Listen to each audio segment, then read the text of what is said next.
Welcome to Deep Look, Ultiworld's weekly radio show about the current state of Ultimate. I'm the host and the editor, Charlie Eisenhood. Joining me is Ultiworld senior editor Keith Raynor. And for the first time since 1990, we have co-champions in the college division from the same university. University of North Carolina takes down the gold in both the men's and women's division in D1. Congratulations as well to Oklahoma Christian in the D3 men's division and Middlebury in the D3 women's division for taking down those titles in this mega college championships event. Keith, it was an exciting weekend. We have so much to talk about. We're not even going to get it all in today, but it's been 30 years since we've seen one school sweep in D1. Amazing. I'm not surprised. I mean, we both picked this to happen. But I, for one, welcome our North Carolina overlords. So please pick me for a high position in our new North Carolina-based society. And nobody blame me because I voted for Kodos. So don't blame me for this. All jokes aside, it was a pretty dominant performance. I mean, there were really no doubts about which two teams were the best teams in their respective Division I groupings. But it's been cool to see not only North Carolina celebrate and the online kind of celebration, but like they're getting interaction. You know, the school is tweeting about it. I think the governor tweeted about it. So that's, I mean, they should be like trying to get into some celebrities that are exciting in I don't know who in North Carolina. They need Petey Pablo, you know, I know that's a big attachment for North Carolina is Petey Pablo. So, it's an impressive, if not surprising performance that clearly comes from the long end of the tail. You know, we talked about in the men's side, the triple peak.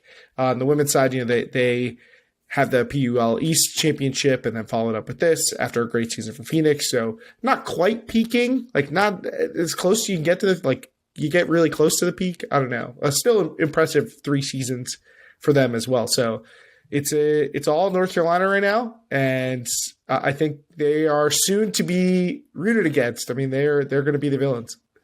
Yeah, it's going to be interesting to see. I mean, the thing is, it's funny because, you know, Ring was a villainous team 10 years ago for different reasons, but than that they won all the titles. Team. Like they were bad guys in many cases, and that is not really true anymore. But now they're so good, they're going to become villains in the way that winning can create. But I think they still enjoy everyone's excited to see them at the top. The question is, if we get 2 or 3 years of this, Keith, people are going to get tired of it, as they always do. I don't think you're going to have to wait. I mean, I think this spring people are going to be rooting against them. It's funny because on the one hand, and this is to some degree true with Seattle too, and I'm sure there's a lot of other stuff in there. But Seattle, I think, had been the villains previously. They'll be happy to have the heat taken off them. But these are places that did it the way that we all say you should do it, right? By investing in your youth programs and having people really buy in, being coaches as elite players, making time to connect with the rest of your community, having a bigger picture view. And there's probably a lot of leaders who people don't know about who have been doing that work, a lot of volunteers that have been doing that in both communities, but certainly it has paid dividends for North Carolina. And, you make an attractive community for people to move and participate in. So, sure, the men's team has Ryan Osgar and, the Juengsts are both from out of the area. So, there are plenty of good players that have come from other places to play in North Carolina, but a lot of the talent's homegrown, and it's attractive to be there because the community is strong. So, speaking of the Juengsts, they'll be joining us a little bit later for an interview. We'll talk with both Anders and Ella here after they won their titles this past weekend in Norco. And, just some quick notes, Pleiades beating Washington 15-6 in an absolutely overwhelmingly lopsided final.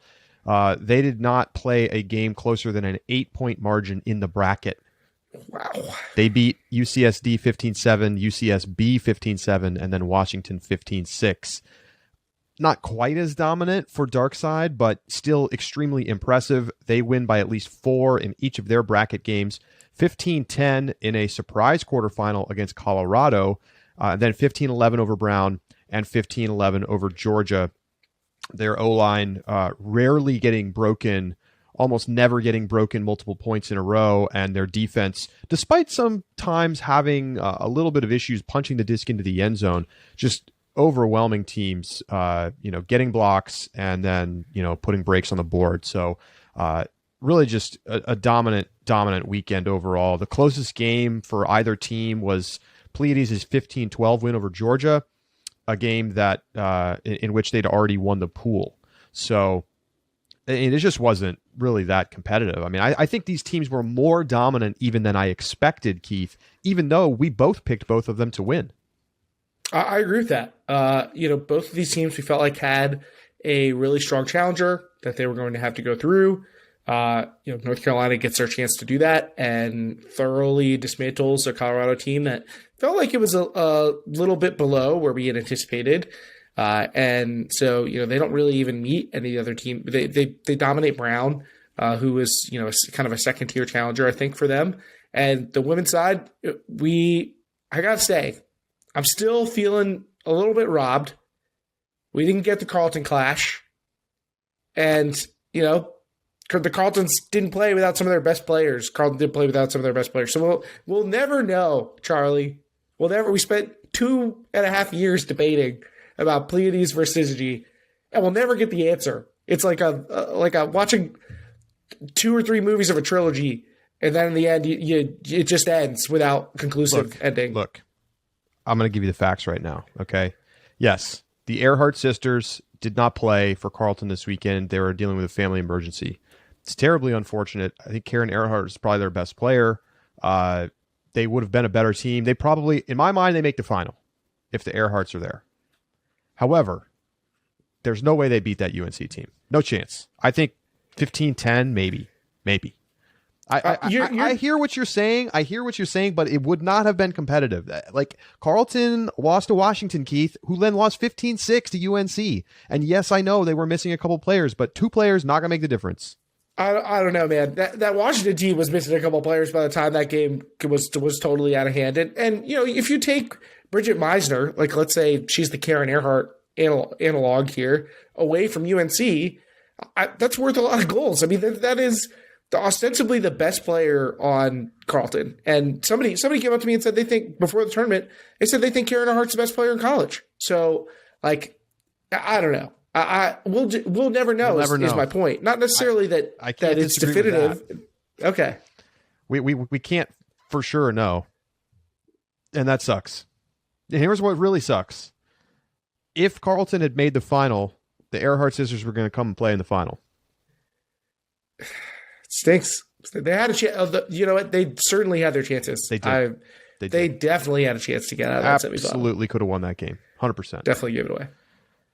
Shout out to Abby Hecko for just going absolutely beast mode this whole weekend. It's the star of the tournament. Yeah, easy. Really impressive stuff. Look, we can't even get to every story today. I mean, let's talk a little bit about Georgia, the team that made it to the final. Now, it's so funny because here we are before the tournament. I went to Southeast Regionals, and I watched Georgia just dismantle everybody at that tournament. They just destroy Tulane. And then Tulane, they beat Florida in the game to go, and I'm like, okay, this Tulane team, they're all right. They're all right. They're an okay team. How good is Georgia? It's hard to say. Like, they don't have any of their alums because the school didn't let them have them. They look really impressive. They have a great, athletic defense. Their offense was clicking. And I was kind of high on them coming into the tournament. I'm like, I think this team could make quarters and, be competitive. Now, I absolutely did not see them making the final, but when the news came across the wire, Keith, from across the complex, that Tulane had upset Pitt, I immediately said, wow, we have to upgrade the Southeast by 3 notches, and Georgia's legitimately a title contender now. And there it was. They go all the way to the final, and they clearly look like the second best team at the tournament.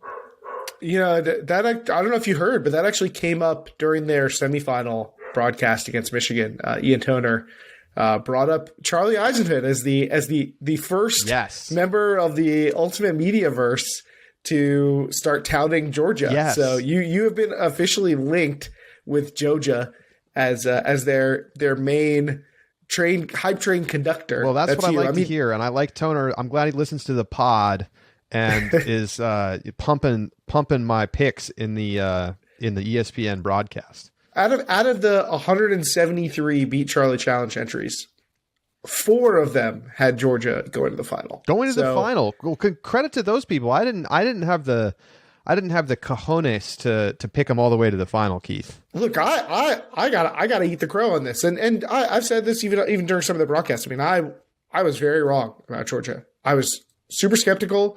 I thought that the lack of their getting to play with their alumni was going to hamper them too much, and it's double-edged. It's not only you have less experience and talent than the teams that you're going against, it's that they lost players who were major contributors the year before. It wasn't just like, oh, we can't have a couple of role players back. Like they were missing like everybody who was one of their leading goal scorers and was one of their leading assisters, aside from Hayden Austin Knapp, basically. Like they were just so, I thought they were going to be so thin that they were going to really have to rely on their top end when the depth of that team had kind of been their strength. But they really showed out, and they played with a very young team. I know that everyone's going to have their eyes on this Georgia team going into the 2022 spring. And, it's hard to imagine that we're not going to be looking at UNC Georgia 1 and 2 in the power rankings. Maybe there's another team out there that's going to get you hyped up about, but they're easily both going to be in the top 3, I think. I mean, where do you even go after those two? Because, I mean, obviously, the fact that Georgia played with no alums and did as well as they did, I mean, you have to think about them as a legitimate threat to win a championship in May of 2022. So the question is, and sure, obviously UNC, they're going to be a top 3 team for the foreseeable future. Who is after that? I mean, I know I don't want to get ahead of ourselves and start talking about next season already, but just like, who's number 3? I gotta look at rosters to see who's back. I mean, it could be. I think you're going to be picking from mostly the teams that you're picking from now. You're going to be talking about Brown. But Brown's going to get worse. They're losing a bunch of players, including. Yeah, but I mean, the Tide in general is going to lower. I mean, they're still going to have Jock Nissen and Leo Gordon. They're still going to be good. You'll be talking about Colorado. Danny Landisman's going to still be there. Yeah. Aylin Learned he was really impressive to me during the course of this tournament. So we'll see. There's some teams that we're missing. I know UMass didn't make it, but how hype are you going to get about Orion Cable? They're not going to be in the top 3. But I think the Orion Cable hype's about to get fever pitch. What's going to happen to Washington? I don't know. Carleton. Washington. Oof. Yeah, tough end for Washington. Man. All right, so we're going to have plenty of time to talk about UNC when the Yuks come on, so we're not going to go too deep on those teams. Liam Searles Bowes play of the tournament, Keith? The play of or player of? A play of. Yes. That was something else. Just that had me out of my seat. Mondo, layout, Callahan, like that no one has any business getting. It was first break of the game. Incredible. That was a remarkable play. He told us that he lined that up. He just was kind of baiting it, and then he saw that the cutter was not going to the disc, and he just went for it. I gotta say, he impressed me as a defender in a way that I hadn't necessarily anticipated. I don't think he was the most consistent we've ever seen him throughout the tournament, but them being able to play him on defense was one of the ways I think UNC leveraged their overall talent really effectively. So the corollary of Georgia being very impressive is Colorado underwhelming. They lose to Georgia in pool play. That means they have to face UNC in quarters, and they don't really come close in that game. But that was after they almost lost to Cal Poly and almost lost to Northeastern. It was 14-12 against Northeastern. So, what happened here, Keith? And this is Lotus, Club Nationals, pre-quarters. Wow, here they come. And it's not that they were a bad team. I mean, they lost to the finalists, right? So the 2 losses they took were to the finalists. So, they could be arguably the third best team at the tournament, but still, nobody had them losing in pool play, I wouldn't think. I mean, maybe the four people who picked Georgia to make the final in the Beat Charlie Challenge got that right, but what happened to Colorado? In fact, I'm going to bring up the Beat Charlie Challenge. Let's see, Colorado to make quarterfinals, 97.1% of entrants. So there were 2.9% of entries. That's like roughly 5 entries that didn't pick Colorado to make quarters. So those are the people who can take the credit for that. But well, they still made quarters. Yeah, I get what you're saying. I'm just using the doubters for thinking they won't be that good. The doubters, yeah. I think that their defense was not that good for the elite level, and I think honestly, I think that may have been some personnel stuff. I think they maybe overstacked the O-line with top end talent. Maybe not enough crossover play. Don't know. I think that their depth just wasn't as good as we were anticipating. I think the top end of that team, Quinn Finer, Alex Atkins, Daniel Linsman, like I mentioned, Ella and Learned, I thought had a pretty good tournament. Connor Tabor, like their top 7, I thought were pretty good, but they had trouble competing when I think you got deeper into the roster, and that mostly was affected on the D-line. Yeah. I really didn't get a chance to watch a lot of Colorado because they got the early exit. But it's surprising. It's still surprising. I think, this is a team I'm really high on for the longer term. I think that, the next 2 or 3 years, they could absolutely win a title. They have some of the most exciting, sophomores and juniors on their roster right now. I've completely lost track, by the way, of what year people are. But who knows? Players with eligibility for the next couple of seasons, let's put it that way. They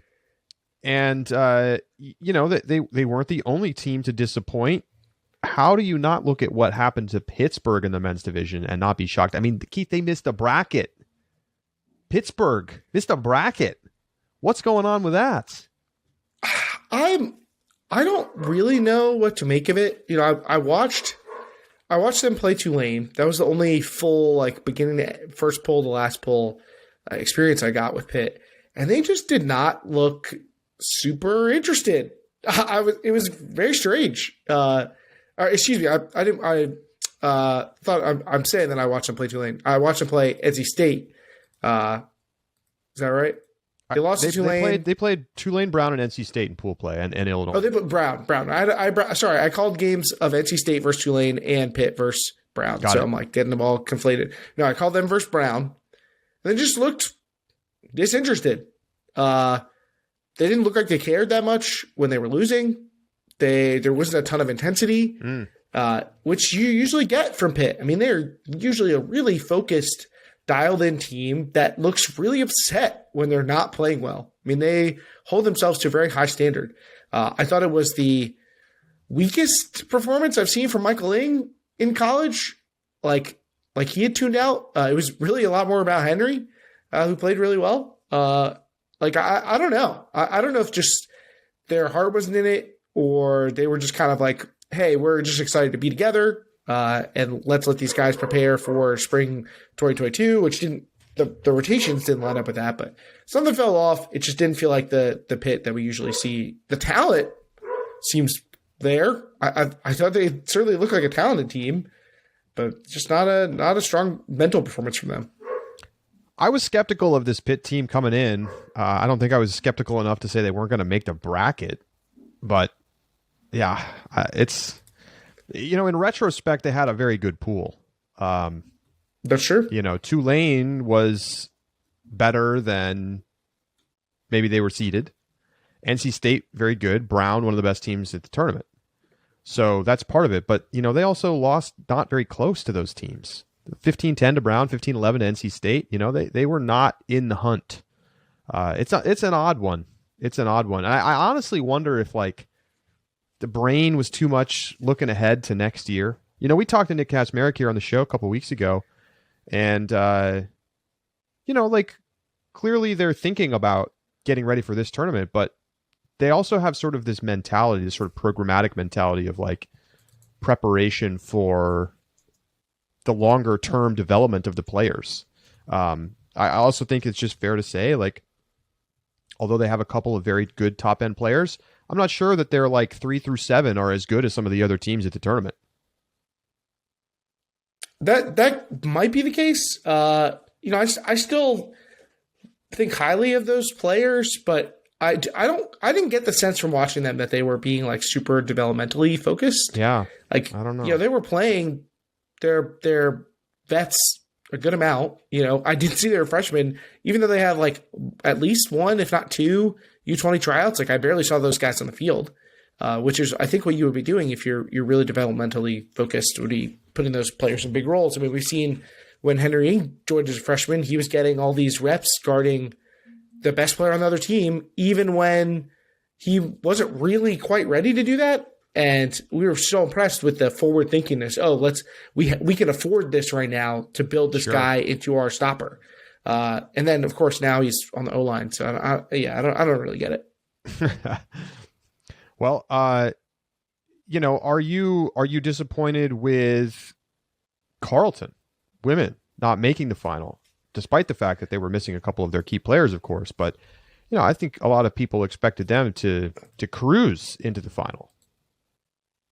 Yeah, of course I am. Obviously I'm mostly disappointed that we didn't get to see them as a full team, but like it's hard not to say that they were disappointing. They had a real chance to win that game against Washington, and they gave it away. They were just too inefficient offensively. I think they may have gotten away with it in a couple other games in the tournament. I think the only real time that they got pushed was in their pool play game against UC San Diego, which is appropriate. But, this is a team that the rest of this squad is deep and experienced, and they should be able to perform at a high level, and yeah, they caught Washington when it felt like Washington was playing their best, and that's problematic. But like we said, they had a chance to win that game. They were too inefficient with the disc, too many giveaways, and it was definitely a disappointing ending for this crop of Colorado's top players. Not Colorado, Carleton. Yeah.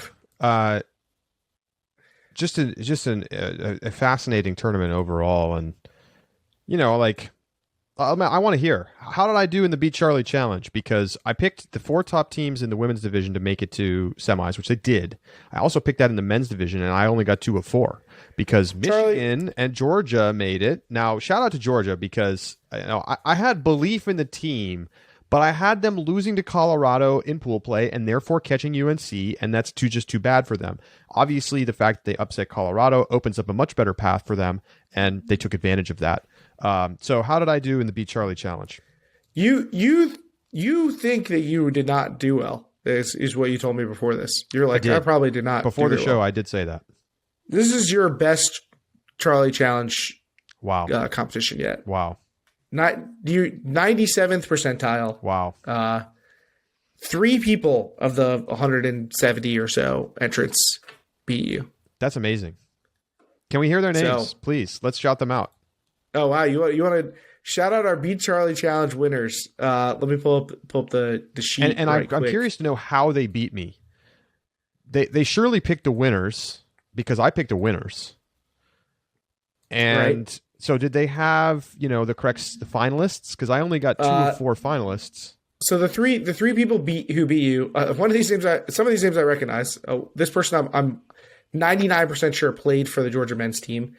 David P. He gets a win. Pat Mecki? I'm sure for his allegiance to Georgia, although he did not have them in the final. He had them in the semifinals. That helped, and then he had North Carolina winning, and then the women's division, he had 3 semifinalists and had North Carolina winning.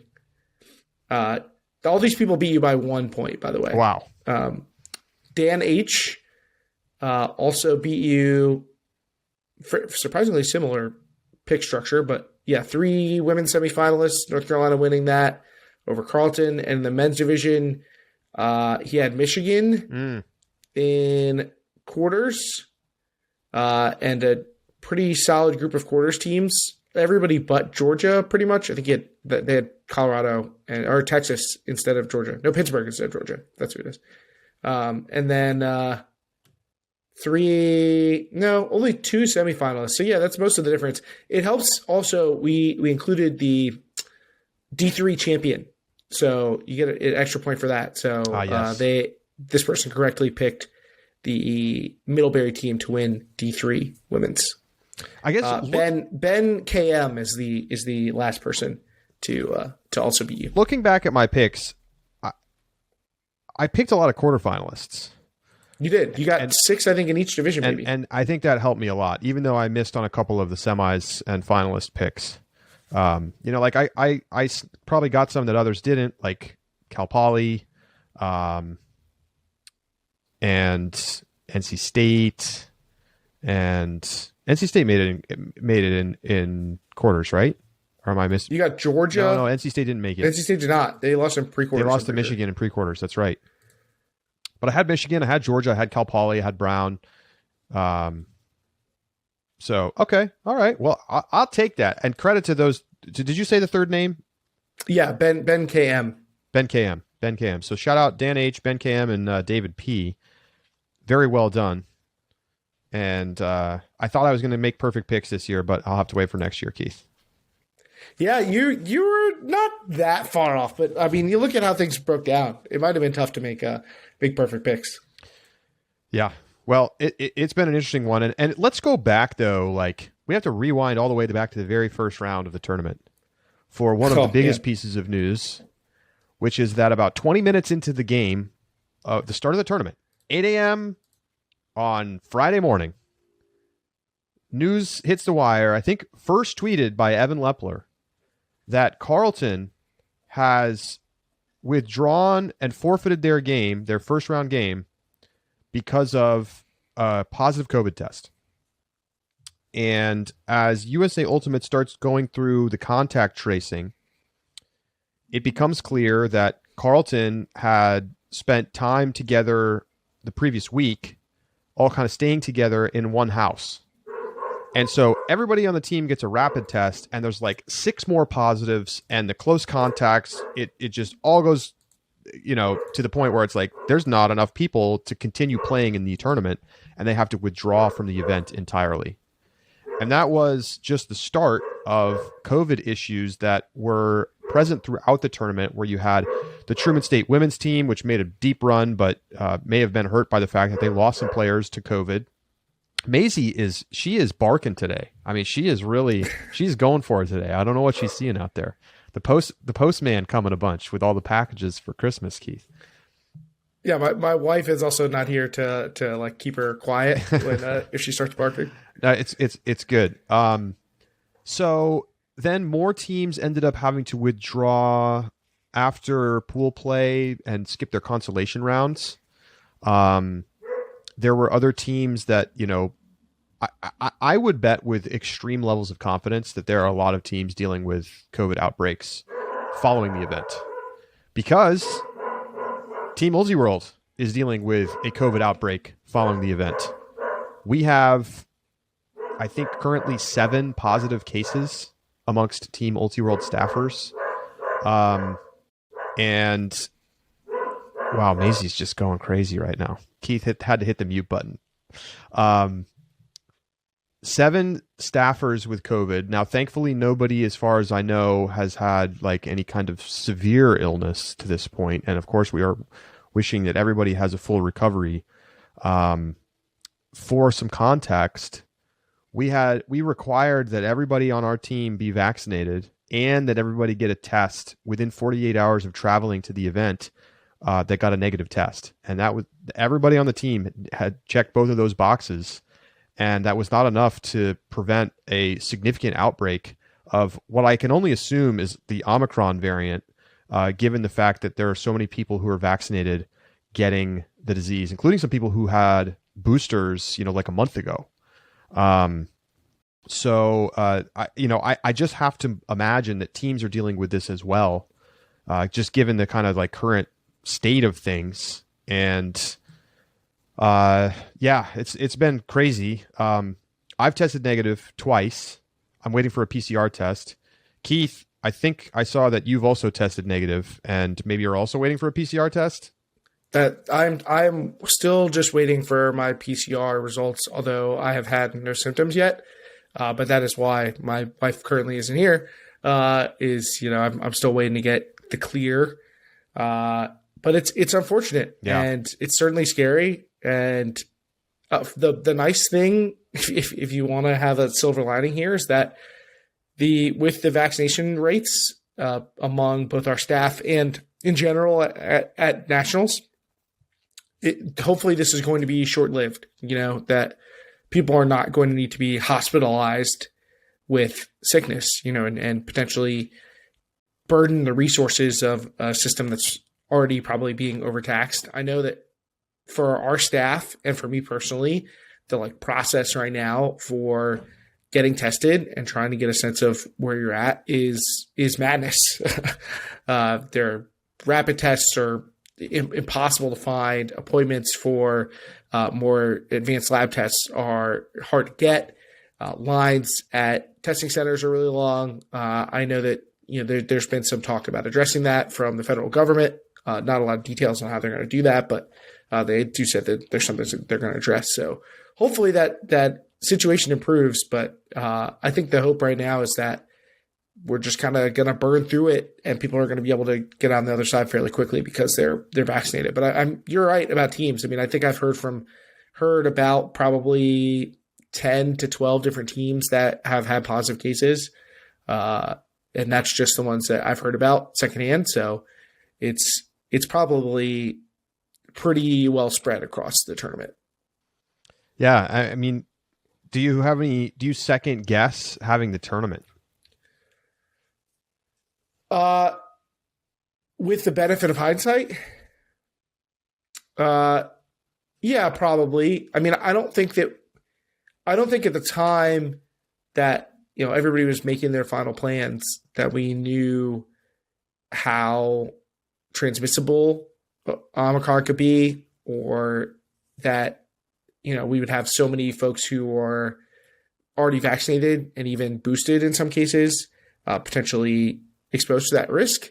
But I do think it was a misjudgment to underestimate the risk we would be taking on by going to an event where, being outside, competing, we've talked many times on the show, that feels pretty safe, but all the travel, the airports, the restaurants, the hotel rooms, the car rides, and then, the stands at the fields, the bar, there's a bar restaurant structure at the field site, which was awesome, the inside of tents, all of these places are potential areas of risk that we probably just didn't mitigate enough.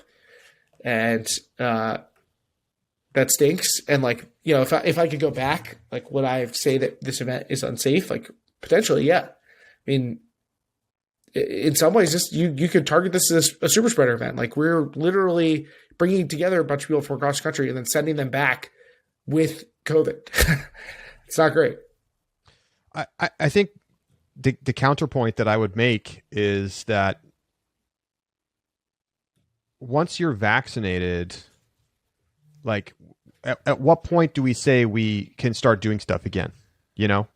Especially when we're dealing with a variant that is being so far from what we've seen, the data showing that it's not as dangerous to human health as past variants of COVID. I think, looking back at the way that sort of we approached it as Ultiworld, I would probably make some changes about just trying to even further mitigate the risk of, having people in indoor or enclosed spaces together. But it's difficult to completely eliminate that stuff without significantly larger budgets that allows everybody to have their own vehicle and things like that. Right. So, for a college team, it's unrealistic. I think also things are just changing so fast. Yeah. You go back 2 weeks and we just are first hearing about Omicron. You go back a month and it's who's even if you're vaccinated, you're not even worried about going out to dinner and stuff. So it's startling to see the level of spread that seemed to happen at the event. But I also think that this is going to be the kind of thing that everybody's going to be dealing with in their local communities, because we just have this extremely, extremely contagious version of COVID going around right now. So obviously just hoping that everybody makes a full recovery, no lingering long COVID issues or anything like that. And obviously no hospitalizations or anything severe. So it was part of the story of the tournament, though. That's for sure. It was, and for it to happen in round one, to like put everyone on notice right away, to put that kind of cloud in everyone's head, it was certainly a startling experience. We were just getting started. I remember we were in the middle of the first broadcast, and I think it was you who came in my ear. I was like, "Hey, we need to report that that Carleton's forfeited because of COVID positive tests." And it's like, wow, we are half hour into this thing. Like, how much worse is it going to get? And it did get worse, although not as dramatically as it maybe could have. You wonder what would have happened if everybody had to take tests. Yeah, or if we had more teams forfeit, like your tournament can kind of bear a single team dropping out. Like there's some especially flexibility, early. but that falls apart very quickly if it's 5 teams, or if it's a semifinalist, teams, or 2 teams in the same pool, or a semifinal. Yeah, like it gets messy very quickly. So things could have certainly gone differently. I'm not saying that we can't do things. We could still go outside and go to work probably and do stuff like that. But there's a pretty far bar between not doing anything and traveling across the country to all hang out with hundreds of people. Fair point. Last little note, just before we talk with the Juengst siblings. How about Abby Hecko, Keith? I mean, I mentioned her earlier, but a real star turn for her. She came in as this highly lauded freshman a couple years ago, was a solid player immediately, right away. Was clearly like the number 1 5-star recruit coming out of high school, won the high school national invite. And then, we have this year away and we come back. She comes off of a really nice season with Mixtape and just absolutely dominates. Really impressive for this Washington team. Thoughts on her play and the fact that she got hurt in the final? This was the biggest individual, I think, star turn this was the thing that everybody was talking about on social media. Everybody's tweeting about Abby Hecko, especially after her performance in the semifinal. But it started before that. If you caught our stream of her game against Colorado, I think she scored the first 4 goals of the game or something like that and was just completely dominant. So, it in some ways it almost stinks because it's like, man, we could have had 4 years of this, of watching this player grow, 4, maybe even 5, watch this player grow and develop, and we're going to miss out on some of that time. You feel for players whose development paths were disrupted like that.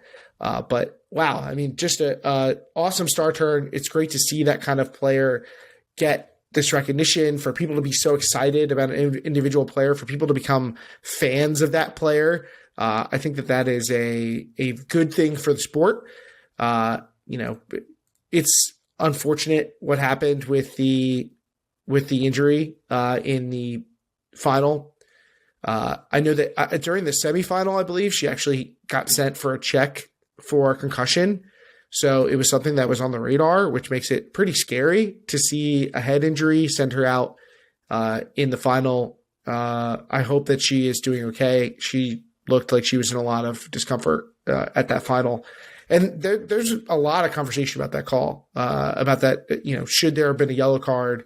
There was a blue card assessed on the play.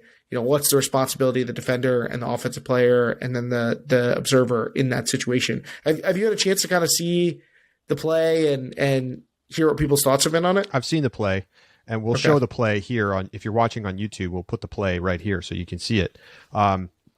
Look, I just don't think, I don't understand. People like to figure out some sort of crazy logical way to be like, well, the offensive player changed direction and the defensive player was on their line and blah, blah, blah, blah, blah. No way. This is a yellow card. You're bordering on a straight red ejection here. You're bordering on it. I don't think if I'm the observer there, I give a straight red, not in the final, not for a play where there clearly wasn't intention, right? To give a red card, you either have to do something so egregiously dangerous that you have to be thrown out, or you have to be trying to injure somebody. That clearly wasn't happening here. But this is just a bad play by the defender who comes in and just barrels into the back of Abby Hecko. And for people who are saying, well, Abby Hecko changed direction into the lane of the defender's responsibility is to avoid contact. They are further back in this play. They have the view of the disc. It's absolutely ridiculous to say that somehow the defender has the right to the space when they go square into the back of Abby Hecko there. I don't understand why this is just a blue. But I will say this. I was on the other side. I was in the other end zone when I saw this happen in real time. And it looked like a bad play, but it didn't. It looked way worse on video from the reverse angle. So the observer who made the call may have just had a slightly different angle where it didn't look as bad. I was far enough away at the back of the end zone that I can't say that I had a particularly great perspective, but like watching it back on video, this is an easy yellow. I don't see how you just call this a blue. To me, this just raises the continued questions about what does it even mean to get a blue card in this game? Like, it's a ridiculous thing. Like, team misconduct foul. How is that a team misconduct foul? This is an individual player making a bad play through the back of the offensive player that's creating a ton of contact that was so severe that it literally knocked the player out of the game. If that's not a yellow card, I don't understand what it is that we're doing out here with this card system. So I once again implore USA Ultimate and the observers, you need to come out with a series of videos that explains this is a blue card and here is why, this is a yellow card and this is why, and explain very clearly with videos what it is that deserves to get a yellow card, because they certainly don't seem to come up very often. And when they do come up, it's for stupid stuff like somebody spikes the disc too hard. I mean, come on, man. It frustrates the hell out of me. And, look, I don't think there was any ill will or bad intention here on the part of the UNC player, but I do think that it's a yellow and an easy one at that. Lepler said on the broadcast, I've been trying to go back through the broadcast since I wasn't able to watch them at the tournament in full. In like a real sense. So I've been going back through and I was watching the Michigan-Georgia men's semifinal, and there's a play in there that injures a Georgia player. Michigan player bids kind of like into the hip waist area. And so obviously that's a potential injury to someone's knees, ankles. I think then the Georgia player, in trying to dodge that person as they land, both rolled his ankle and stepped on the Michigan player's hand. So both players are injured on the play. And there's discussion about the cards, and Lepler just outright says, he's like, I really don't think I know the difference between a blue and a yellow card. And that's because they're not applied in a way that makes it clear which one is for what. The first yellow is literally a warning. It like says it in the definition of the yellow, which makes me think that this is a situation to use it. You're not banning the player from the game. Like, you're not going to have some outsized impact on the outcome of the game with your first yellow card. So if your fear is, I think that this player just made a mistake and I don't want to have some, outsized impact on the outcome of this game, don't want to interject myself here, I can understand that fear, but the first yellow card doesn't do that. It's a warning, and that it seems like it should be used as a warning in this situation. I'm a little less cut and dry than Charlie on the play. I think that, taking the time to think about, okay, if I were in the defender's position, what should I have done differently?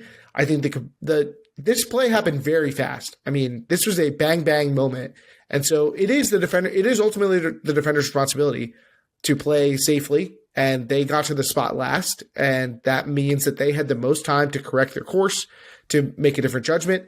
They misjudged the play. They committed their body into going to the space way too early, and so they made a commitment to that space. And then Hecko changes direction, and Hecko gets there first because she was closer to the disc. So the defender misjudged and mistimed their commitment, their physical commitment to that space. And I think that's what the source of the danger is here. And that should be something that they are taught and other players are taught not to do. And you do that with the cards. I don't think anybody in this situation, including the defender, is going to dispute that they made a poor play here. Yeah. And that's why I think it's an easy yellow card. I don't understand. There's way too much of a stigma associated with the yellow cards. To me, we need to move to a system that's more like, I don't know, that National Basketball Association.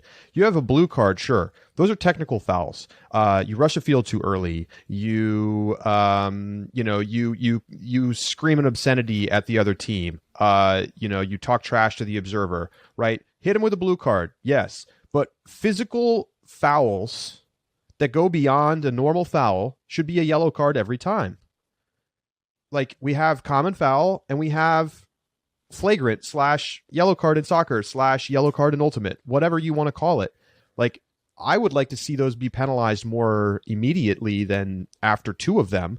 But I can understand the general sort of idea in the rules that no one is intending to cause harm or whatever. But, I think people look at this play and they fairly say to themselves, why is it that there's no punishment for a bad play by the defense causing the star player on the offense to get knocked out of the game with a concussion? And that's the end of it. For whatever it's worth, this play wasn't going to turn the tide of this game.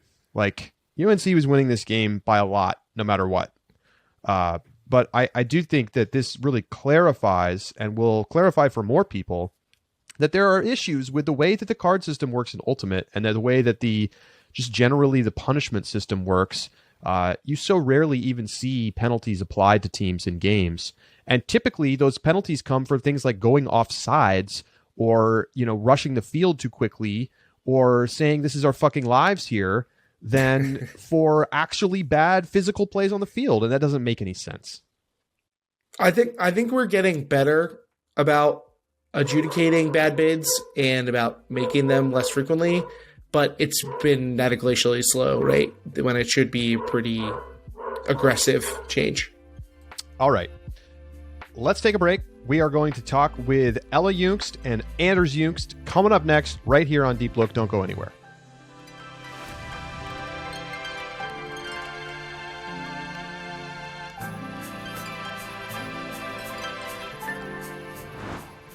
Joining us now from the University of National Champions, as it's been dubbed, are the dynamic sibling duo of Ella Juengst and Anders Juengst, of course, of the University of North Carolina, Chapel Hill.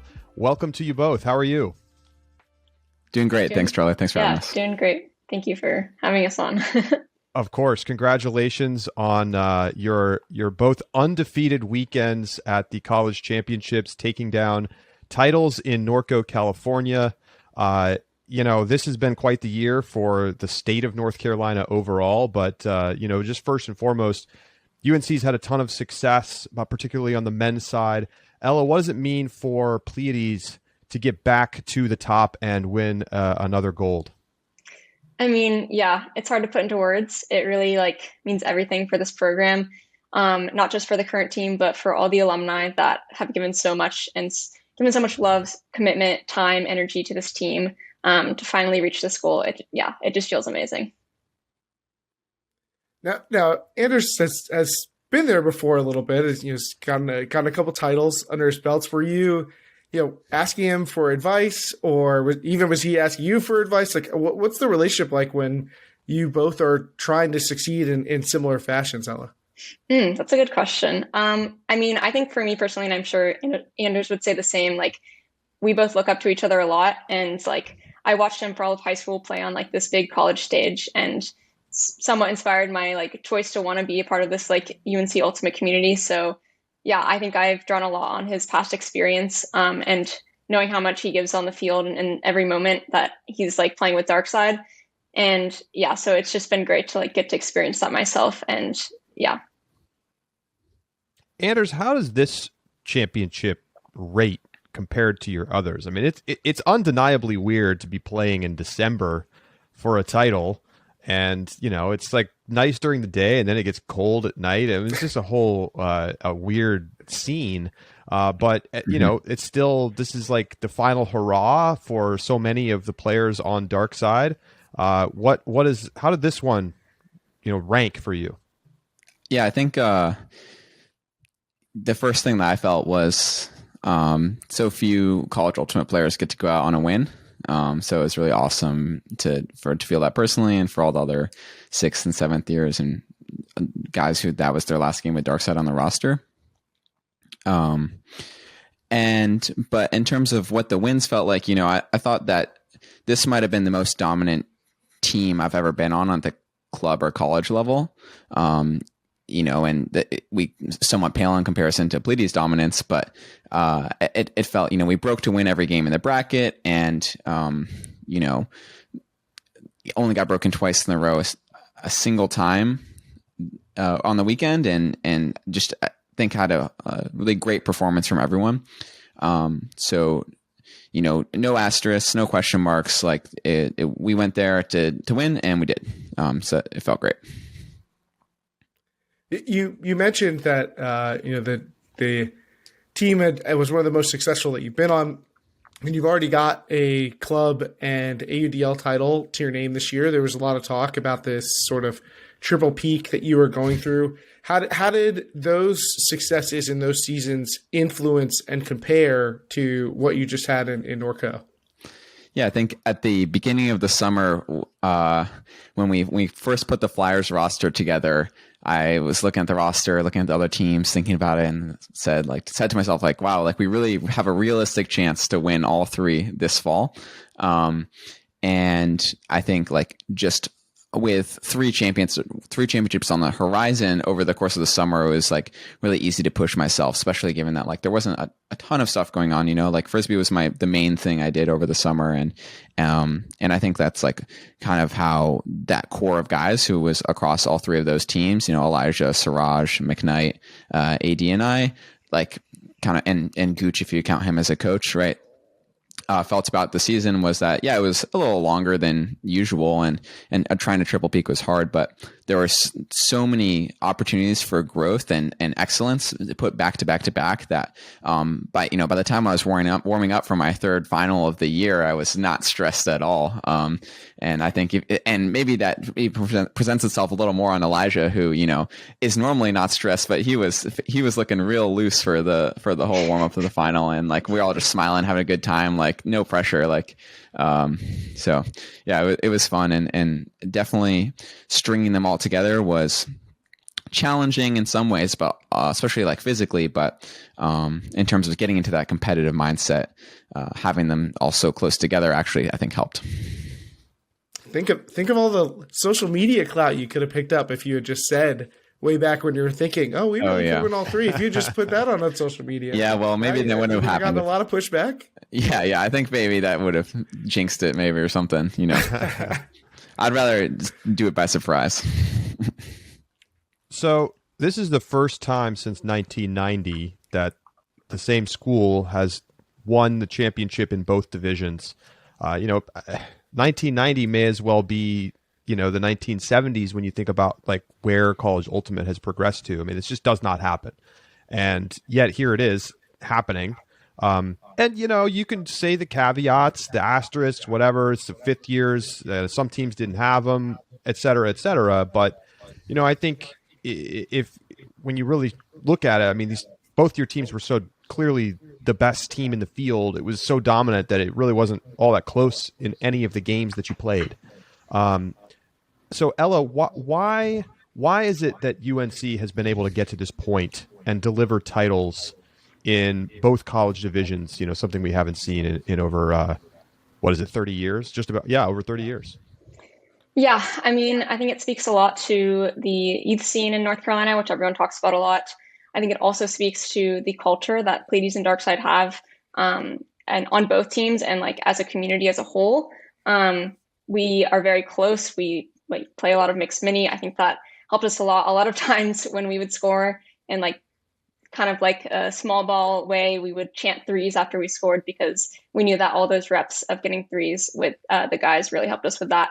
And I think we just have a culture of like wanting to get better as individuals to help the team.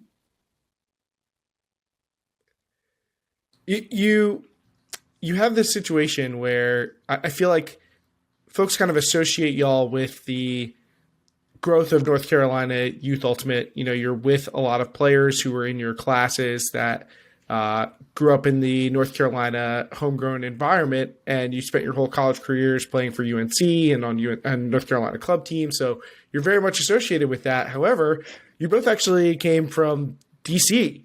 So from your experience, having played Youth Ultimate in DC and now having seen what you're seeing in North Carolina, Do you think that it's something that is going to be replicated in other cities, or do you think that there's something unique to the North Carolina area? Ella, what do you think about that? Yeah, I mean, I have a lot of love for the DC Ultimate scene. Like, I wouldn't be where I am without my high school teammates. And so, yeah, and my club teammates when I played in high school, when I played club there. So nothing but love for DC Ultimate. And I would love to see like other areas, like kind of be able to take that step like the Triangle has. I think it's definitely possible. And DC has been on the rise for a while. So yeah, I have nothing but faith.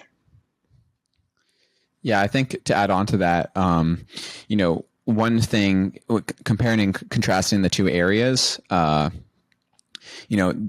nice thing that North Carolina has is a centrally located, really good state school. That is UNC, and then also NC State, where kids who play youth will then go to those schools, play, get better, and then go back and coach their high school team or coach other youth in the area, which then creates a positive feedback loop of increasing the pipeline.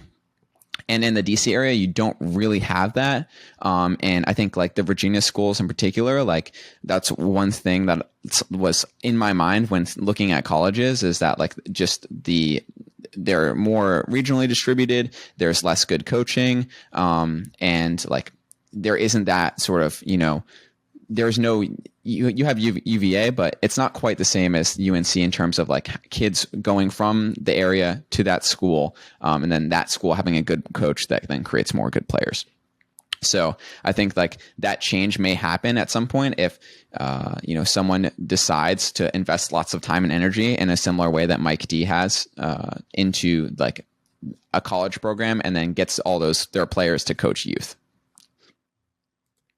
Charlie, before you jump in, Ella, Anders brings up something that I want to ask about. Actually, you had a Twitter thread where you emotionally talked about your experience and how grateful you are. And one of the things you thanked your parents for letting you follow your heart to come to UNC. Was there other schools that you were like near going to? Is there an alternate universe where Ella Juengst is at the front cone scoring a bunch for somebody else? Yeah, that's a funny question. I made my college decision on April 30th at 6 p.m. Pretty much the last possible second that I could decide, because I couldn't decide. I was like extremely torn between the other school was UVA. I was also considering Tufts, but it was mostly UVA, UNC for me. And yeah, I mean, it honestly came down to like I had to pick one, and I went with UNC. So I mean, wow. Yeah, they're honestly very similar schools. I think I would have been very happy at either. So I'm just grateful that my parents supported me in that moment. And yeah, they honestly like helped me just like be confident in my choice, even when I wasn't. So, let's talk a little bit about the finals and some of the, on-field play. The finals are pretty different. The women's final was over in about 5 points in my mind, maybe fewer. Like it was very clearly going to go UNC's way after, one or two missteps, drops, same half turnovers, for Washington. And on the other side, Georgia in the men's game came out and actually looked quite good at the start of the game and stayed competitive until, kind of a break run in the second half opened up the floodgates a little bit. Anders, were you nervous at all early in that game? Because you hadn't really been pushed super hard by anybody else at the tournament, and Georgia comes out and looks pretty sharp at the start of that game. Yeah, I think definitely the team was nervous, and there was a little bit of nervous energy kind of just surrounding everyone. Personally, I think I played a bunch of games where we come out and it's close early with the other team, maybe even breaks first in the case of the final. And eventually, our depth and our legs, like the other team's O-line tires out before ours. Our depth pays off, and we pull away in the second half, which is what happened. So I think if you listen to Gooch's halftime interview, he was about as unconcerned as I was. We also had some uncharacteristic turnovers, and I think Georgia's defense to their credit, did a better job applying pressure than pretty much any other team. Maybe you could compare Texas if in our pool play game. But, they really stifled our D-line offense. And then a couple decision errors and a couple misexecutions. And, we're only up one at half. I will say, if you tally up all the break chances, of which we worked it all the way down and then turned it over, there were maybe 2 or 3 of those in there. So I believed we would regress to the mean, which we did. So I wasn't super stressed, but you could definitely see and feel the nervous energy kind of, I think, coming out of everyone. Now, in that final, your teammate Alex Davis put in quite an impressive performance. I think when I talked to him after the game, he gave himself just a B+ for his 4 goals and 2 assists or something like that. Yeah. But how much of a difference do you feel like he made in that final, and especially with the O-line having a couple struggles? Oh, yeah. I mean, AD, I think you could definitely argue AD is the MVP of the final and maybe the MVP of our team. Just the fact that he is so unguardable, and I think a lot of people paint him as Toner always calls him the speedster. And he's painted as just a speed guy, but in reality, he is really smart, a great thrower, and knows how to work in small and big space. Which I think when you pair the two of us up together, it's how our team's going to match up with that. And then he really enables all the distributors to with big margin for error, right? You can throw it high, he'll catch it. You can throw it too far in front, he'll catch it. He's amazing. That's all I got, really. I think maybe, and he mentioned this earlier, maybe before the tournament or in a mid-tournament interview, but people didn't see peak AD right before he tore his ACL that fall of 2019, when he was playing offense, and I think really hit his stride as an O-line cutter. After the 2018 title run and the 2019 run where he was kind of, in the background. And then he played D all year in the AUDL and club and did great there as well. But, when you got someone as fast as him, it probably only makes sense to have him on the O-line. I remember have you raced at CCC 2019. Yeah. On the offense, and he was looking like one of the best players at the tournament there. So no surprise to see him come out and be a huge difference maker for the O-line this year. Ella, we're in the midst of our conversations about player of the year, and it's in a lot of ways it's player of nationals more than player of the year for this particular year. There's some questions already about who is the best player on UNC. You have multiple players who you could really look at as, kind of the best player on the team. And you look at the stats, I don't know that it necessarily clarifies things. The names that really rise to the top, and I'm curious to hear your take on these two players, on maybe if it's somebody else, are Don Colton and I want to say Alex Barnett, but that's not it. Bridget Meisner. And so the question is, who do you think deserves to be at the top of the Pody list for UNC? They'll probably be going up against, Abby Hecko of Washington or others. So what's your take? I mean, you can't ask me to pick between two of my teammates who I look up to so much. I don't know. I honestly can't answer that question because they're both so amazing in their own ways. I honestly think they have different strengths. Dawn is obviously a defensive master. She is the best defender. I don't know. She's the best defender in college. She was up there in club. She's incredible. She makes our lives hard at practice. She works so incredibly hard. I think that's one of the maybe least well-known things about her is how her work ethic is unmatched.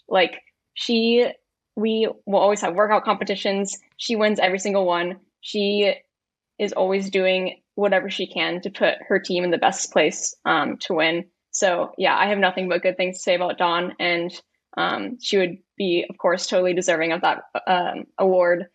Bridget is also incredible. I mean, I love playing with Bridget, and I'm going to be really sad to not get to do that in the spring on our O-line. But Bridget is incredibly smart. Her throws, I think, are extremely underrated. She's unguardable in the end zone. Like, she's just going to score if she's cutting. Like, she will. She'll get open. And yeah, she wasn't a captain this year, but she was still an incredible leader for this team. And I also think her like mental strength and her mental toughness is maybe something else that's less well known about her, but I look up to her a lot for that. So I can't pick, but there you go. There's my thoughts. I don't think we've had things clarified, Keith. You had to give it a shot, Charlie. You had to give it a shot. Quick one. Speaking of Player of the Year, is there a chance that we're going to see Ann Worth in Spring 22? Is she eligible to play? Is that on the table? Ann is eligible to play, and I think you can expect to see her. So let get this. Y'all win the title in dominant fashion. You're losing some pretty good players, but you're potentially bringing back Ann Worth, adding Karen Earhart, and adding my pal. Are you worried at all that it's just is the game going to be fun on easy mode? Are you worried at all that Pleiades is going to become the villains, that people are going to have to start rooting against you? I am preparing myself for that. I think it's like hard to want to root for the team that won in the last season. Like, I get that. I would probably not root for us if I wasn't on this team. So I'm prepared for that. But I'm just so excited to get a chance to get another shot at a second championship. So I'm ready. Hey, and we're used to it. So if you need tips, we got you.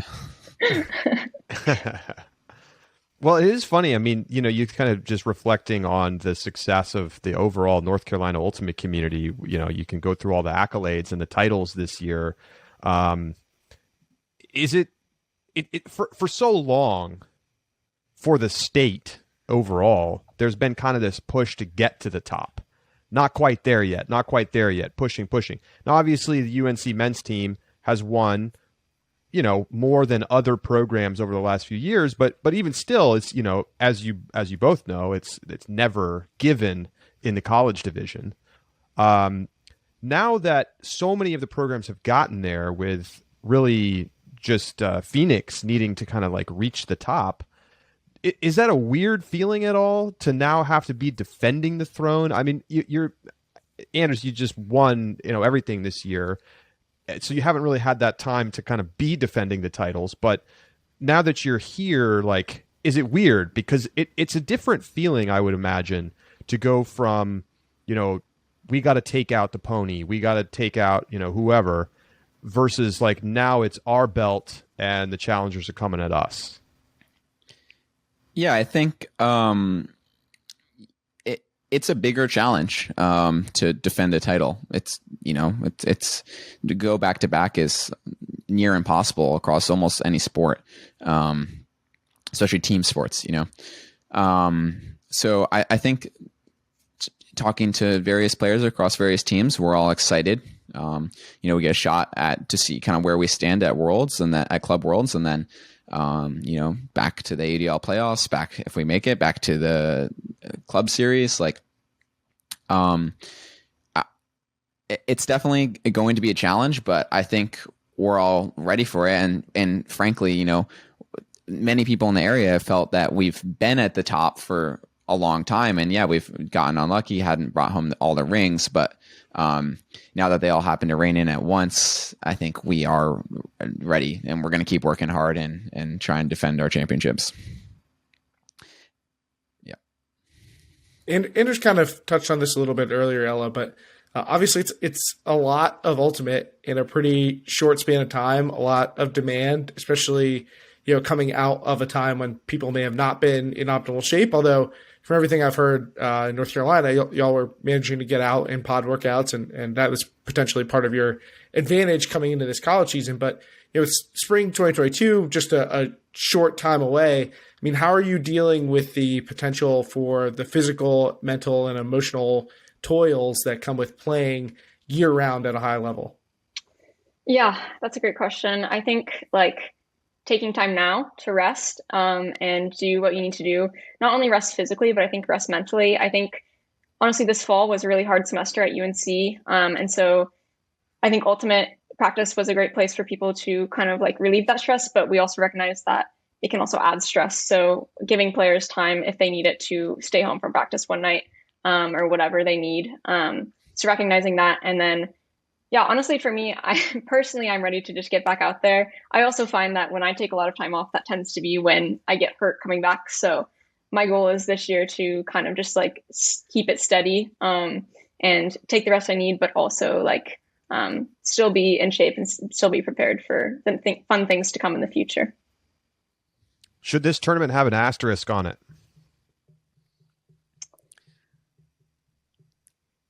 I don't think so for the men's side. I'll put that out there. I don't think that, like, yeah, definitely. I think the level of play was higher because there was we didn't just have 6 months to build into this, but most of the teams there, most of the top teams that were made up of primarily returners had 2 years to build, and you could say that there's lots of missed opportunity from COVID and stuff, but if you're sitting at home, that doesn't mean you can't get better at Ultimate, right? And I think many individuals across our teams got better by thinking about the game and like doing individual stuff during COVID. And we saw that opportunity and jumped at it. I think maybe on the women's side, there's maybe somewhat more of an argument because of Carleton not being there, but it's hard to imagine that Carleton being missing from the men's and the Earhart's missing from Carleton. It's hard to imagine that either of those coming back make up the gaps between us and the other finalists. Yeah, I would second everything that you just said. I feel like, at least from my perspective, and I know Pleiades' perspective, is like we were 100% treating this like any other college championship. That was our mentality going in. But I do recognize that that might not be how other people were treating it. So yeah, for us, 100% no asterisk. But yeah, I do think also the alumni rules for some schools was unfortunate. I think like we would have loved if all of the alumni could have come back for every team. So we were very thankful that our players got to play and would have loved that for everyone. And we are sorry for the people that couldn't be an option for. Yeah, and who knows, Georgia. some teams with, what was it, 16 6th and 7th years lost in pool play. So it's not always guaranteed, I think, that you bring back all your good players and you make the bracket. I heard Georgia after the final, little chirping as they were walking off to their like final huddle underneath the tents, talking about, you guys can rent cars, and taking a little chip on their shoulder because they couldn't have any of their alums, which I thought was all in good fun. They look like they're going to be a team that's pretty tough in 6 months at Memorial Day championships. Yeah, I'd really like to shout out Georgia, honestly. Like, not only were they fierce competitors, they won the Spirit Award. And like in my experience playing them, it was a really fun game. They were all super nice, and they're going to be really good in the spring. And I'm excited to watch them play and see how we can, we'll rebuild slightly, but I'm excited to see how we'll match up with them in the spring. Yeah, and I'll add that the women's team is also right there. Like, they were so impressive this past weekend. I don't think they made it out of pool play, but they 100% should have. And I'm scared to see what they're going to bring in the spring because, yeah, like you said, they were also playing without alums. Marie is insane. So I'm excited for a potential matchup with them to come. So we'll see. That was your closest game this weekend. Mm-hmm. Did it feel like it? Yeah, I would definitely say that was the game that felt like the closest, and it was. They put on an amazing game. Like, they're athletic, they're fast, they got great throws. It was a fun one. How were you guys subbing in that game? Because you had already locked up the pool with 3 wins already, right? Yeah, we were subbing to win. I think we approached that game as like, well, one, I think it was great that we did that because I think our team being able to push through that moment and come out on top was really good for like our mental state going into bracket play, like knowing we could come back from being down and come out on top. So yeah, I think like we made a great choice by like winning that game and trying our best to win that game. And I think it did help us down the line. I've seen you campaigning a little bit, Ella, for some of your teammates for some of the Ulti-World awards. Anders had a chance to talk a little bit about some of his opponents. Are there any individuals outside of the UNC program that you think you would stump for an award for? Is that to me? That's for Ella? Okay. Oh, sorry. Although Anders, you can after. Sorry, I thought that was I'll for think about Anders. So you asked anyone outside of UNC. Well, like I just said, I think Marie is amazing. Marie on Georgia, Marie Pervier. She's a total baller. Like, yeah, it was hard to come up with an answer for her. She's got the throws. She's tall and can jump and athletic, and she was just doing so much for that team. So I think she's definitely deserving of some sort of accolade for what she did this weekend.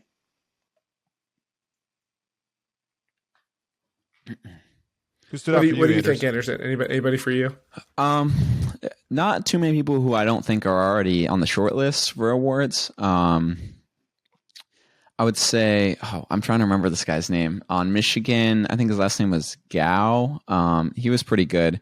And it's weird because when Michigan played us, they didn't have Raymond Liu, who's their Callahan nominee, I think, and they were also sitting one other O-line cutter maybe. So we didn't really experience their full peak of their team. But I was definitely impressed with a bunch of their players who, despite not having their top guys and playing against what I think was frankly just a more talented team, like they played really well and 15-10 maybe makes that game seem a little farther apart than it actually was. Let's see. I thought Matt Armour on Texas played well.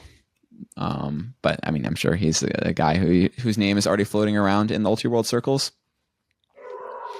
How about this? I mean, y'all Sure. matched up with Colorado earlier than expected, at least for me. I had Colorado making the final, and of course they got upset in pool play.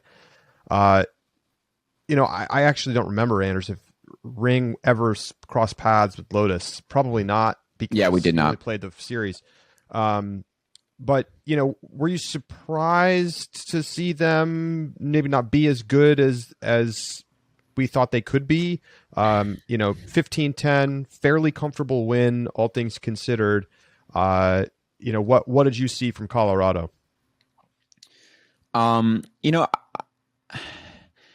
They were talented and I think they were about as good as we were expecting. But then definitely by the second half, the close games that they had played earlier in the tournament were obviously taking their toll. AG and Atkins both just like it's hard to fight through that many close games. And to credit to Cal Poly, like they definitely made it easier for us by putting up such a strong fight against Colorado, even though they ended up losing.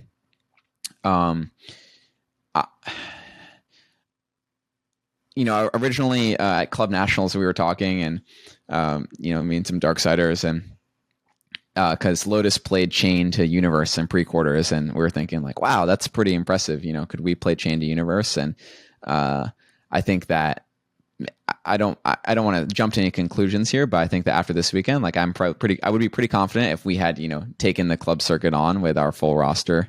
And it's, apparent that how many big contributors on Darkside were big contributors to Ring success.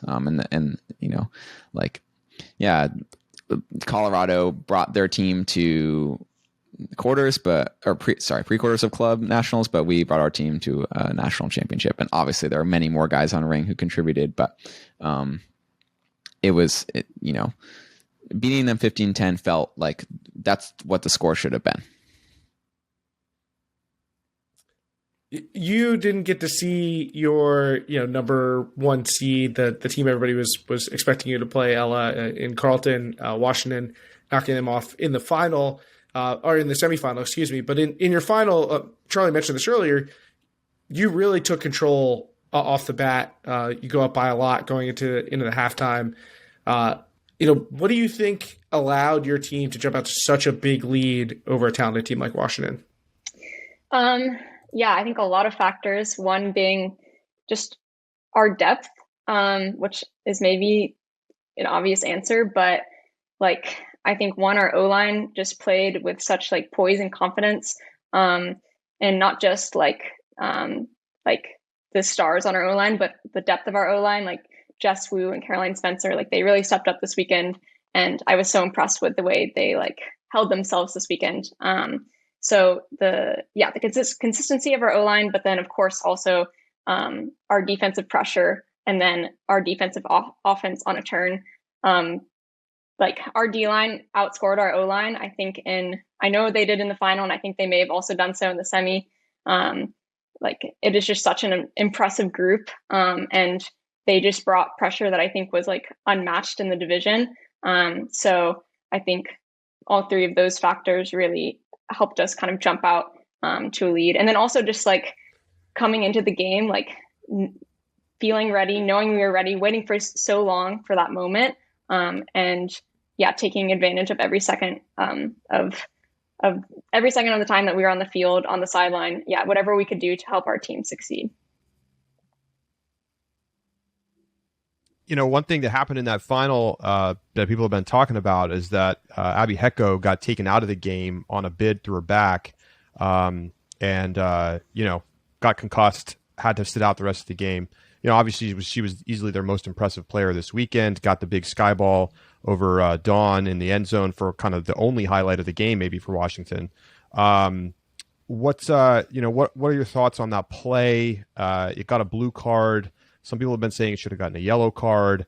You know, obviously unfortunate contact to see another player have to go down like that. Yeah. I mean, no one wants to see anyone get hurt, and I know the player who made that play like feels horrible about it and wishes she could take it back. And I know we all feel horrible for Abby, and like I said, no one wanted that. So yeah, I know we all wish like that moment hadn't happened. And I'm glad she's hopefully doing somewhat okay at the moment. But yeah, Abby is a great player, and yeah, we were fully expecting her to come out making plays, which she did, and would have obviously loved if she could have stayed in the game. One of the things that's been talked about now with both the club championships and the college championships, you're both playing on these high-level teams, you're both putting up big numbers. It's often like joked about, the competition between the two. Is there actually competition? Like, are you both checking your stats? Are you testing each other, talking trash when you're going into these big games and playing really well? Anders, I'll kick that to you. Is there some competition between the two of you? Never any active trash talk, I would say. I think that we both want each other to succeed. And I think I can speak for Ella when I say that our highest priority is our team's success. And so if I score one goal or 10, it's, either way, it's all right. And I think Ella feels the same way. So I would say minimal, if any, trash talk between statistical comparisons. And, Ella's got a few more national shots at college nationals to rack up some stats as well. So, whereas I'm done. So I'm sure her goal total on the career will end way higher than mine. Anders, are you going to join the 25-person UNC coaching staff? I think you can expect to see me out there in Memorial Day weekend, if not earlier. I definitely plan on going to nationals. I'm not sure how involved I'll be throughout the season, but TBD on that. All right. Well, thank you so much to both of you for coming on, and big congratulations, of course, for the wins. And we hope you have a lovely holiday season, and we'll see you out there in some capacity, both of you, in the spring. That's right. Awesome. Thank you. Thank you so much for having us on. Really appreciate it.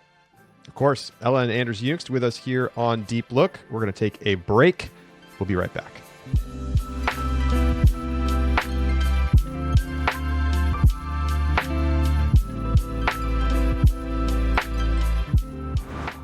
Welcome back to Deep Look.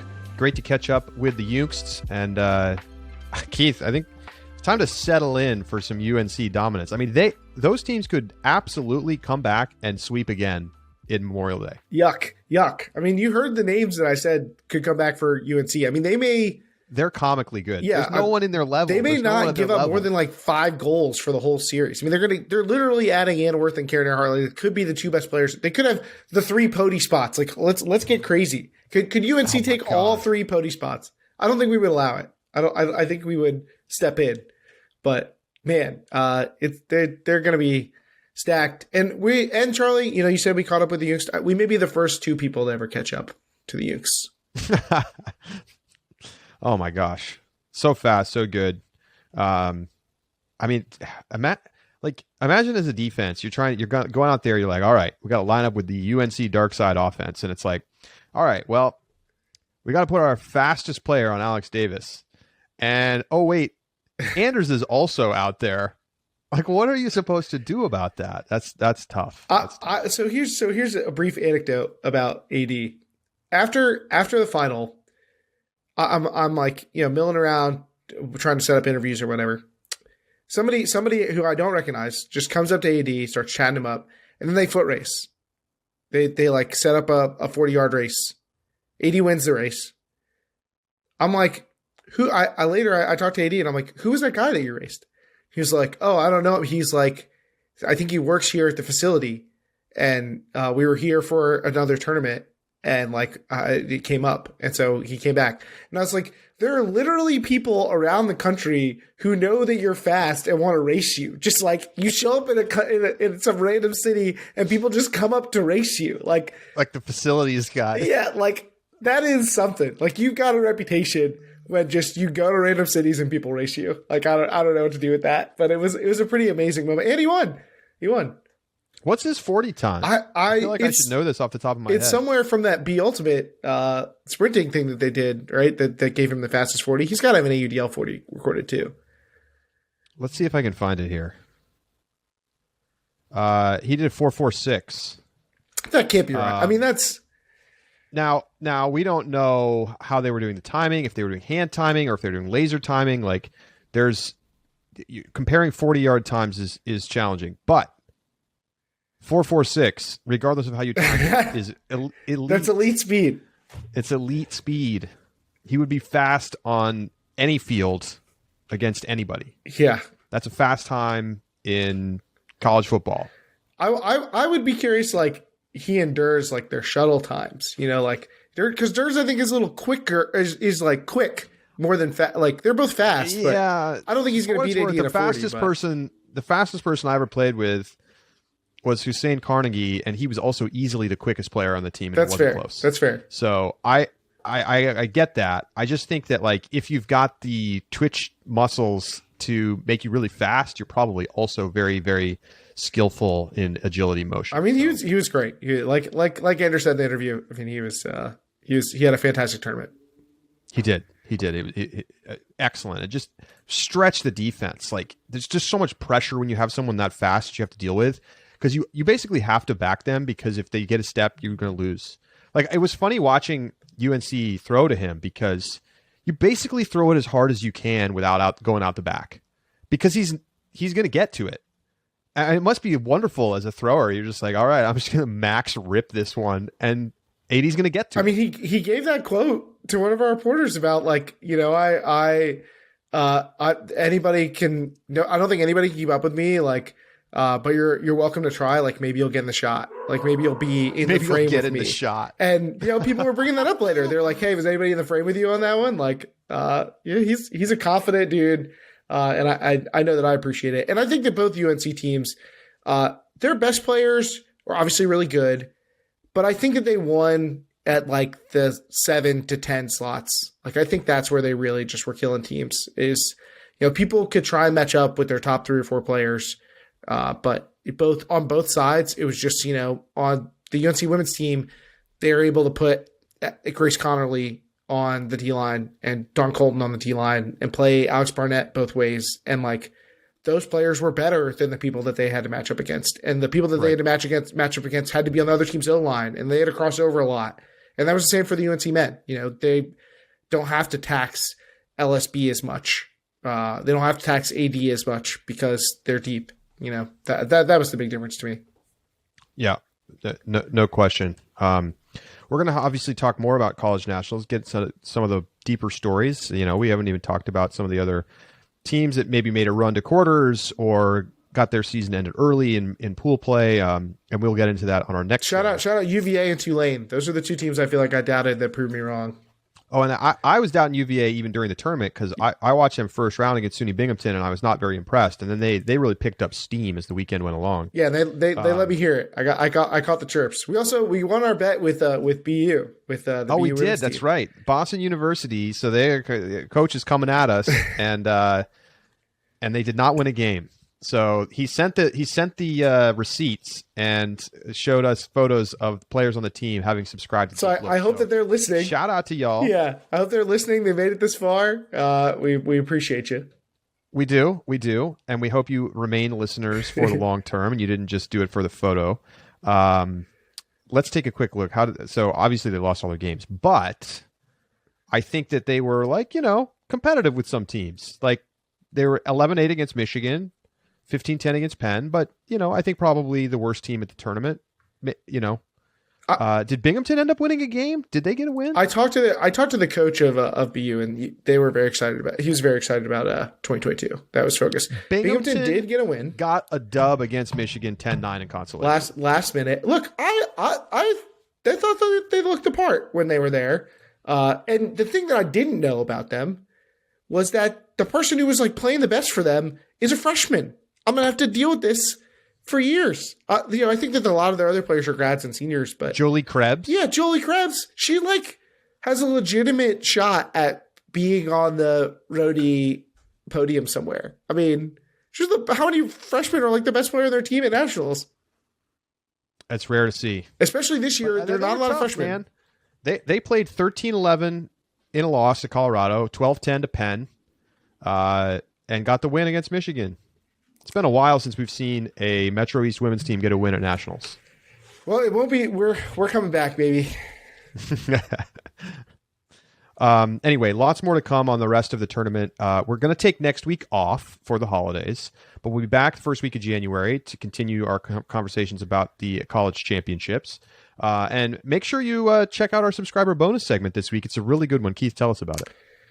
So we're just going to talk about, I made a tweet. It's not uncommon for me to compose some ideas on the plane ride back from nationals. And so I came up with a list of things. The tweet titled "List of Things We Should Stop Doing." And it seemed like a lot of people responded to it. So we're going to go through the list of things that we should stop doing going forward as an Ultimate community. Okay. I love it. So you can become a subscriber for less than $4 a month at ultiworld.com/subscribe. Last thing before we sign it off, we did some ambitious broadcasting this year at the college championships. In fact, for the D3 finals, when we were only doing one game per round, I can confidently say those were the best streams ever of D3 Ultimate. We had 7 cameras on the game. 7 cameras filming the D3 finals, and did some complicated stuff from a broadcasting perspective that was exciting and scary and hard, and but I think it came through with just how many options we had camera wise, and I hope people enjoyed the broadcast. Keith, you always get to kind of just come in and see what we've been working on, and be the voice for the people. What were your thoughts on this year's broadcasts? I've gone on record. I said on Twitter, I think that this is the best work that we've ever done as a complete unit. I think that it helps that we have more experience with both the production. I just think in general, the commentators are more experienced. The camera people are more experienced. The production team is more experienced. I think the drone integration was a smashing success. It added more to the broadcast than I had expected it to. So I thought that was a wonderful addition, worth every penny. I think that we had some great commentators. I think that there was a lot of great energy, and it was a fun production. And I think that helps a lot. I say this about movies sometimes, that you can tell when the cast is having fun being in the movie. And I think that's true for our production. You can tell when we are enjoying doing the work that we're doing. So I think that came through. It was a grueling week. It was a really grueling week. 8 a.m. starts meant 4 a.m. wake ups for me. And we were at the fields at 5 a.m. in like the 30-degree temperatures. But hopefully it came through and people enjoyed the broadcast. Of course, if you have any notes or thoughts on any elements of our coverage, please shoot me an email, charlie@ultiworld.com. Always looking for constructive criticism. I mean, even just rants. If you just want to be a hater, that's fine. You also can say nice things. You're allowed to email us and say that you like stuff. You want more of the thing that you like. All right. Well, that is going to do it. Have a lovely holidays, everybody. We'll be back in 2 weeks. Safe. And safe. Yes. Get yourself some rapid tests. If you can. Keith, you mentioned earlier it was like hard to get a test. Yes. I think I waited like 3 hours in line yesterday to get a PCR test, and it was so cold yesterday. Oh my God. But everyone in New York City has COVID right now. So that's just how you have to do it. You got to wait in line. There's no way around it.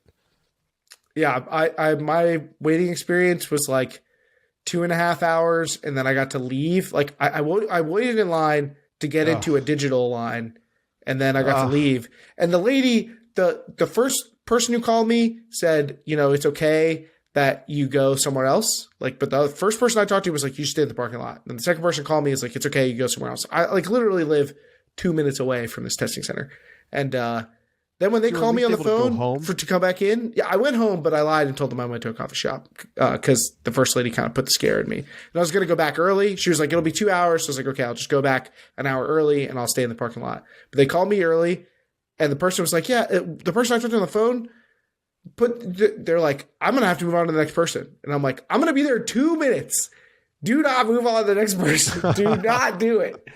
So I was... that had me stressed. Oh, no. That was a stressful moment. Back to the back of the line. Boy. You would call me on the evening news, Charlie. That would have been something. Oh, my God. Although I tried to be super nice to the staff because they were getting it.